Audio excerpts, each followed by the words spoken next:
Halo semuanya, perkenalkan saya Delis Kartikawati dari kelas 5A dan dari kelompok 12.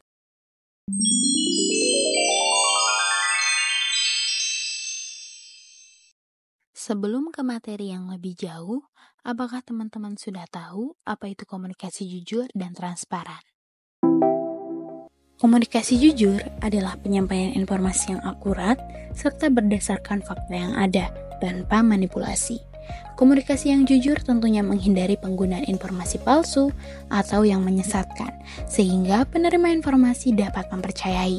Komunikasi tersebut yakni penting karena membangun kepercayaan antara pengirim dan penerima pesan, baik itu dalam hubungan bisnis, internal perusahaan, maupun dalam hubungan profesional lainnya.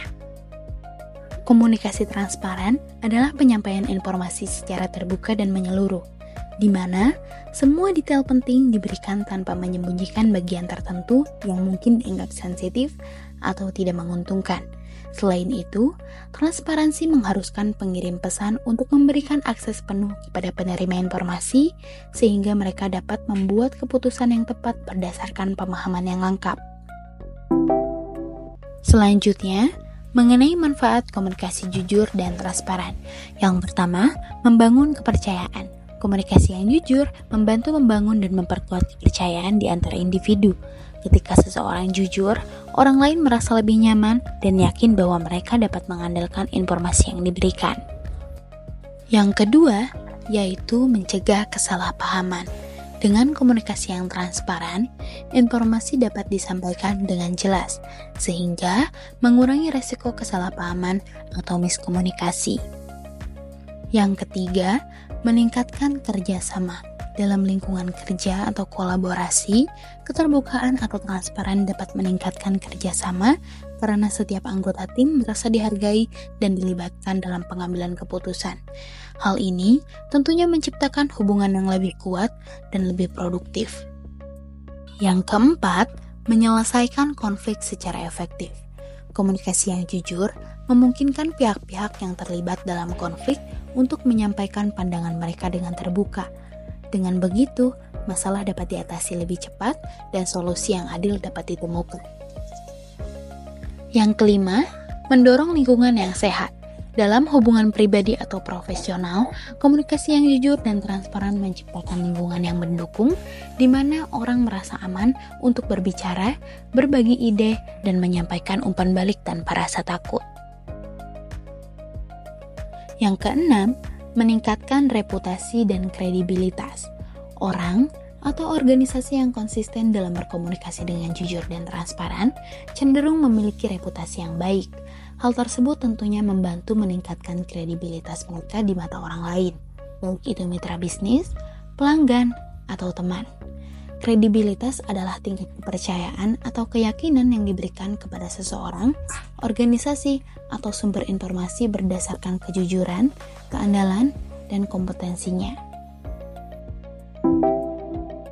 Berikut prinsip-prinsip etis dalam komunikasi jujur dan transparan.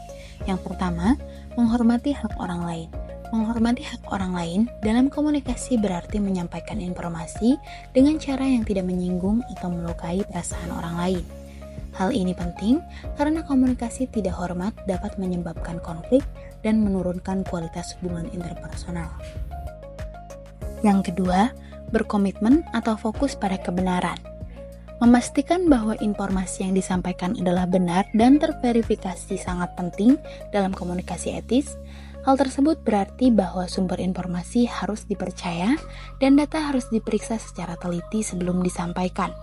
Kebenaran informasi tidak hanya mempertahankan integritas komunikasi, tetapi juga membangun kepercayaan dengan penerima informasi. Yang ketiga, bersedia untuk mempertanggungjawabkan. Transparansi dalam komunikasi berarti bersedia untuk mempertanggungjawabkan informasi yang disampaikan. Hal tersebut berarti bahwa komunikator harus siap menjelaskan asal-usul informasi, proses pengumpulan data, dan metode verifikasi yang digunakan. Selanjutnya, tantangan menerapkan komunikasi jujur dan transparan. Yang pertama, Ketidakjelasan pesan. Pesan yang tidak jelas atau ambigu dapat menyebabkan kebingungan dan kesalahpahaman di antara penerima. Cara mengatasinya, pastikan bahasa yang digunakan sederhana dan mudah dipahami oleh semua anggota atau semua orang. Yang kedua, perbedaan budaya. Perbedaan budaya dapat menyebabkan kesalahpahaman karena istilah, aksen, dan kebiasaan yang berbeda-beda. Contohnya adalah suku Sunda dan suku Jawa. Cara mengatasinya, lakukan riset sebelum berkomunikasi dengan cara memahami situasi dan latar belakang lawan bicara. Kita bisa menyesuaikan gaya bahasa dan pesan yang disampaikan. Ketiga, kurangnya keterampilan komunikasi. Kurangnya keterampilan komunikasi dapat menyebabkan kesalahpahaman dan kebingungan.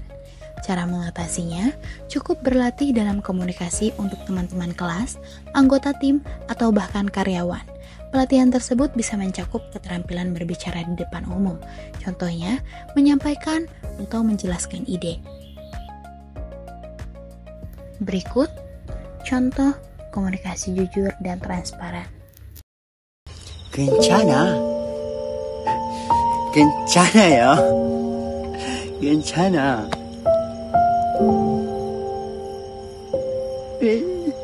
괜찮아.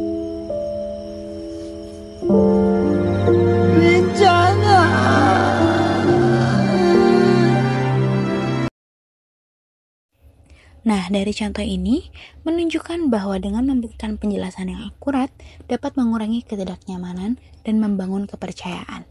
Selain itu, dengan memberikan informasi yang akurat dan transparan dapat menunjukkan bahwa bahasa yang jelas dan mudah dipahami dalam menjelaskan masalah yang terjadi membantu menghindari miskomunikasi. Hal tersebut sejalan dengan manfaat, prinsip, dan tantangan dari komunikasi jujur dan transparan.